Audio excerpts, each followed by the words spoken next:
money available at Sellersville, we sent one of our employees out. He happened to live in Coopersburg. He comes from Coopersburg in the morning to test the water at Holiday House Pool. Unbeknownst to me, at the beginning of this, he gets paid from the time he left his house in Coopersburg to get the Holiday House Pool overtime. That was all paid, so. The other thing is, we talk about Park and Rec. Paul and I have been attending the meetings for the better part of 10 years. One of my pet things was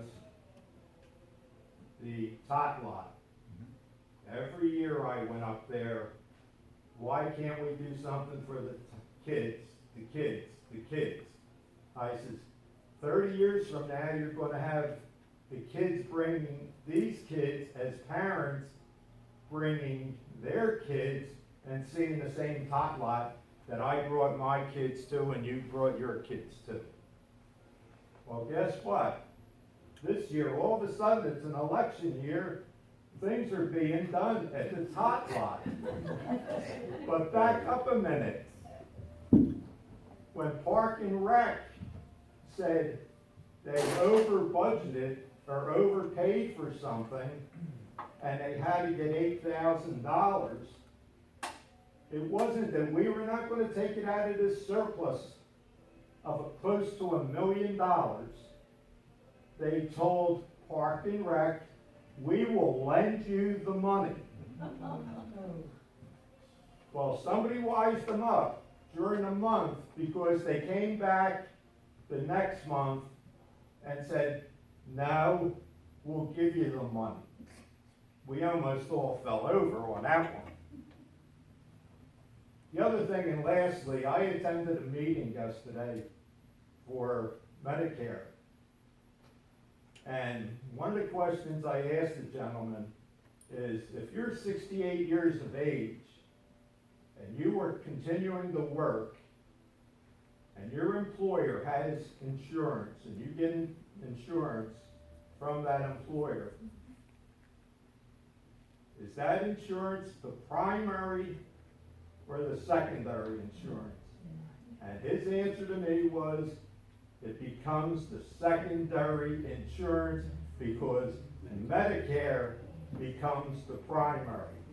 Now, you heard the number that Jim Miller is paying for a family around $6,000 a year versus $45,000. And the sad part about it is, it's not going into their pocketbook. Right. It's going to Blue Cross and Blue Shield. They're the winners on this thing, and we hope nobody gets sick. We hope Don doesn't get sick, Kaiser doesn't get sick, Jim doesn't get sick. But we're giving the money to Blue Cross and Blue Shield when we could only give them $6,000 instead of $40,000. That's another maintenance man, it's another policeman. How often do you see a policeman riding around in the community? Maybe if you have 5 instead of 3, it's easier to work. And as I say, I've known this man now for the better part of 10 years, and he's never said a lie to me in all my dealings with him. And what he spoke to you tonight is the God's honest truth about what's going on. You want to know what's going on in those supervisor meetings? Please come.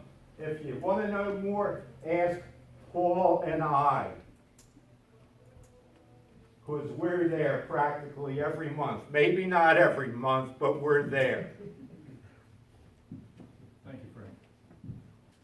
Any other questions? I have one here. Questions, Regina? It says, what do supervisors in other townships do about health insurance? Oh, my. Do we have an hour or two? Let me start by saying that when we started to investigate this, I personally went to East Rock Hill I went to West Rock Hill, I went to Southford, and I filled out right to know request to find out exactly what they did for their supervisors. And we started to compile the data, but there's another person in this room who actually went Pick further one. than I did, and he went to like Pick one. 6 more townships, because his business dealings, he knew a lot of township managers. So I would like to, even though you're here to meet me as a candidate, I would like to defer to Fred Dice Road and have him speak to that, because he really beat the bushes and figured out a lot of information that is very valuable to answer that question. Fred? Yeah, I'll just give you the Reader's Digest version of what we found out. But we went to actually 9 adjoining townships and got data on 35 different supervisors. At this point, there is only one township, Limerick Township, that is paying any health insurance whatsoever to any one of their supervisors. Okay, we're paying, and that the township, Limerick, the lady is on Medicare. She has a supplement. The cost she pays is $8,000 a year, and she donates her salary. So it costs that township $4,000 a year. And you compare 9 different townships, 38 different supervisors, and their pay, put them all together, it's less than $4,000.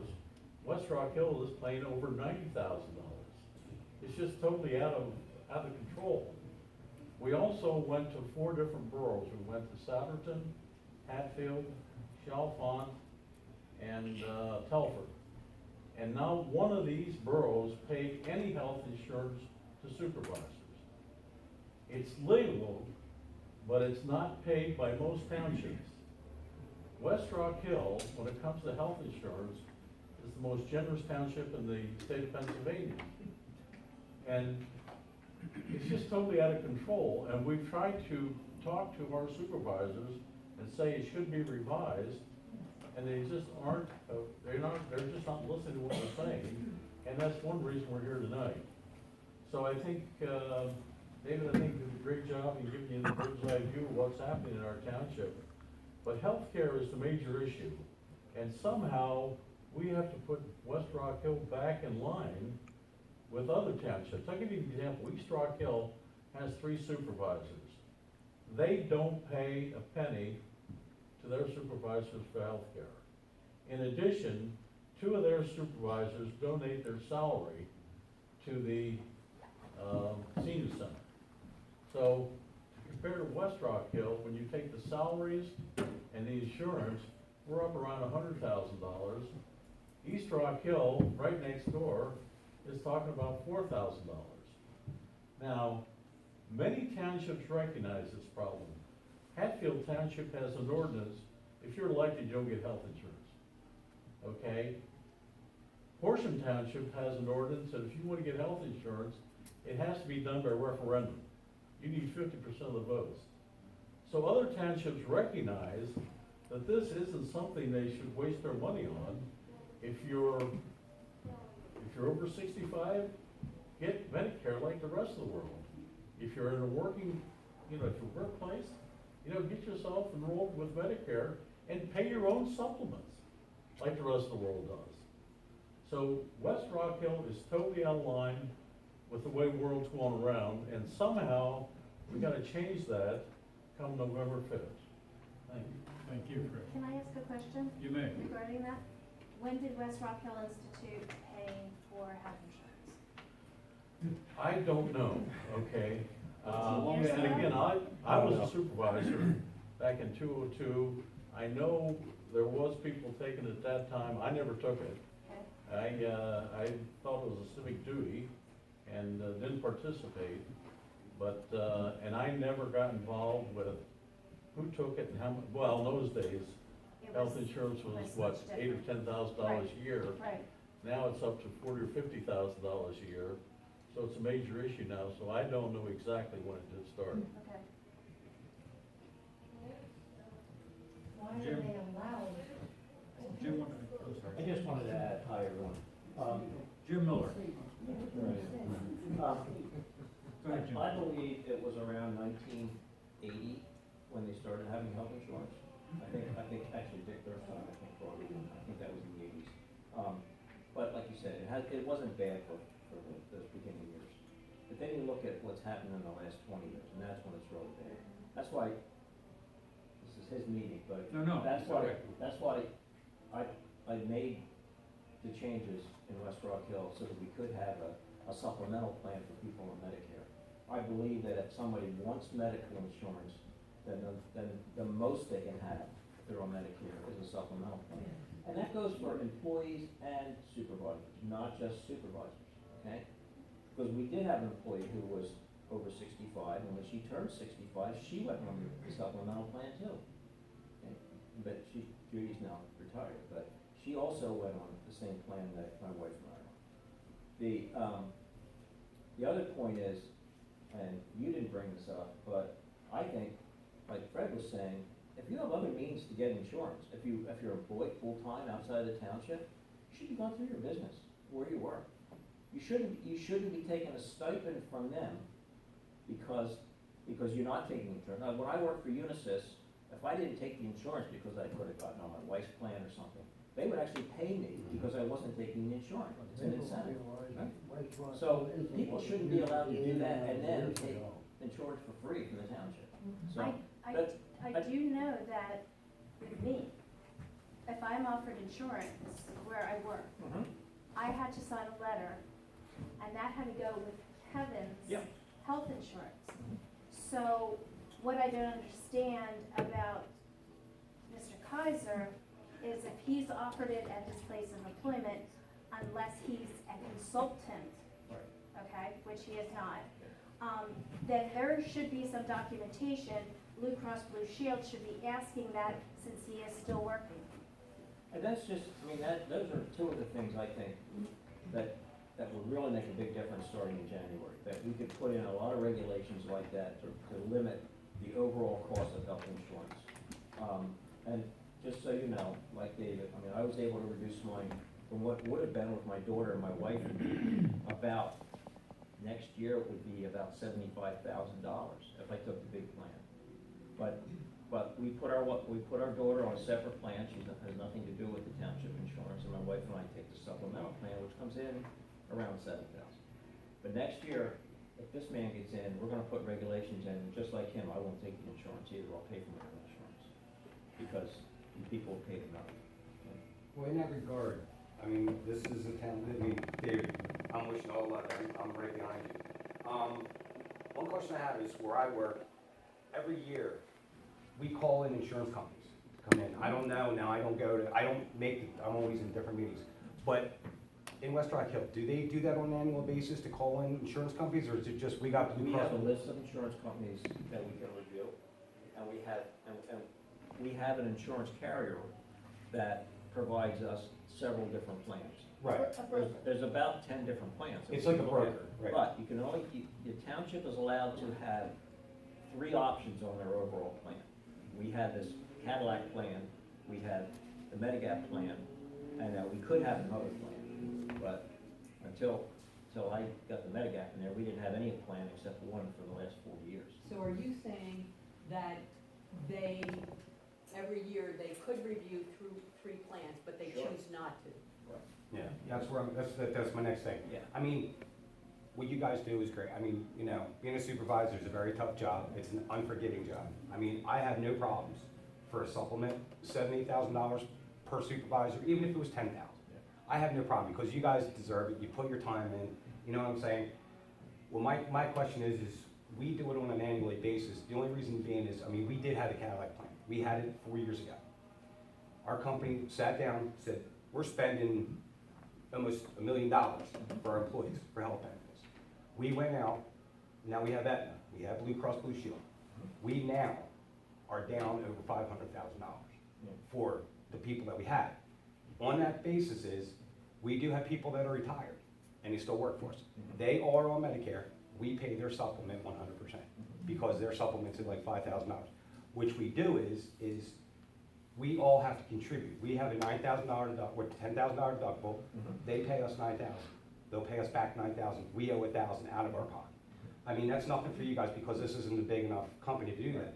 But I still think that when you guys get in, that every year they should make it a point to review, you know what I'm saying, I know the company comes in, but to sit down and just lay it out, not that, you know, hey, everybody knows Blue Cross Blue Shield, you can't beat it. You know, I wish I still had it, I don't, but, you know, I just think that that's one thing, if David gets in, you guys, you know, can at least sit down and, you know, say, hey, let's review this and better. I think several things that, as public citizens, we've talked. Yeah. And, you know, just, there's several things we can look at in this area. Getting rid of it is the best. Getting rid of it is the best. And to follow up on what Fred said, he's looked at 7 or 8 townships in the area and municipalities. At the state level, I've gone to the PSATS meeting, the Pennsylvania State Association of Township Officials, which I attend, and I'm a member. And I've talked to people at that level. And I've talked to people at the Bucks County meetings too, where all the supervisors get together and have meetings. This is unique in here, this township. There are no other township. And when I mention it to people at the state level, they just say, "Oh my God, you know, it's ridiculous that people are getting that kind of money in this township." So, anyway, back to you. If you're able to change this, are former or present members grandfathered in? You know what I'm saying? Yes, I do. If we make a change in January, then it doesn't affect anyone who is currently elected until they are elected again, okay? So, I'm up in 2 more years, right? If I make a change, if there's a change in January, then it can't affect me for 2 years because it would imply that I was voting on something that was for my own benefit, okay? And it wouldn't affect Jay for 4 years, because he was just elected 2 years ago. So he could stay on his plan for another 4 years, unless we do something. Unless the people And I don't know what that would be, but I also want you to understand, we have a $2 million budget, $1 million goes to the police, we have $1 million for the township, and 100,000 of that right now is going to the supervisors. That's 10% of the budget. Every year, it's going directly to including me, because I get, 7,000. But if you add those all up, it's $100,000 a year for 3 people and their spouses. And that is ridiculous. So, now that. Well, we gotta chip away at it, even if it's gonna take 2 years or 4 years to eventually get all the dominoes to fall. You gotta start somewhere, and you gotta start sometime. And I think November 5th will be when you can make your voices heard. And I would say to this group, it's not as large as we wanted to be out here tonight. But we've gotta get the word on the street. You've gotta talk to your neighbors. You've gotta talk to your friends. You've gotta know what's going on here. No one understands this. It's been going on for too long. Any more questions? I just want to say, I haven't been going to meetings for as long as some of you guys have, maybe about 4 years. But it's infuriating to see people come beg for $1,000 or $2,000 for their project and know that Dr. Duval is sitting on a $45,000 health plan. It's really frustrating to sit there and hear that. You know what I say? Totally agree. I mean, people beg for money, and we can't do this, we can't do that, watch, we don't have the money. In fact, when the budget was passed in 2019, it was called a bare bones budget. That's exactly what it was called, a bare bones budget. It wasn't a bare bones budget. $100,000 went for the supervisors, for their health care, your tax dollars, and that's what we gotta change. Yes, Just a sir. quick comment on the police. I did a right-to-know form for Okay. the township on the police to see how many tickets were issued from Ridge Road to Forest Road, because it's like a flying strip there. I mean, we've got, if we did a body count on cars, it's gotta be the busiest township road we have. Anyway, the number of tickets that were written for a whole year was 20. Oh, 20 tickets, and my road is like a zoo. and only 20 tickets were written. Did you say something, did you go to the police commission meeting? No, I just got this Okay, statistic. oh, okay. I talked, one of the officers came by that I know, and I showed it to him, but I didn't get any further with it yet, because of this situation here. I don't wanna throw a curveball in No, no, what it's you're okay. trying to do. With that much traffic on the Ridge Road, if anyone's on the Ridge Road, I would love to have a campaign sign on your property, so we'll get them there if you let me know. We wanna get signs on the Ridge Road, it's so heavily traveled.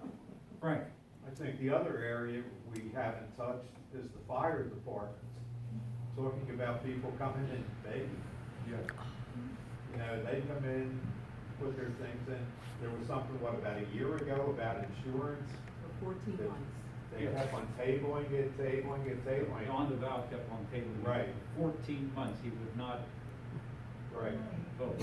And I sit next to the fire representative from Telford, who is one of the departments that serve, West Rock Hill, and he just kept on shaking his head. Do you have this problem anyplace else? Nope. Another gentleman back here that has. Yeah. Yes, sir. If you wanna put a sign on somebody's property that sees a lot of traffic, and it's actually a racetrack, put one in my place, 207 Farmers Lane. Oh, I know. Thank you. Absolutely.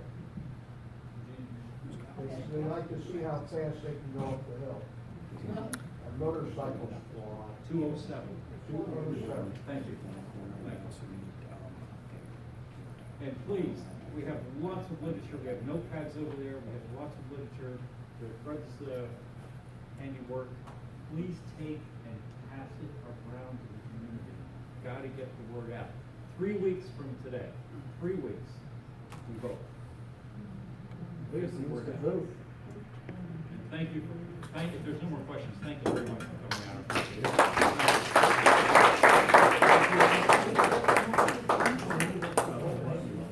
Help yourself to cider and cookies and. I'll let her out.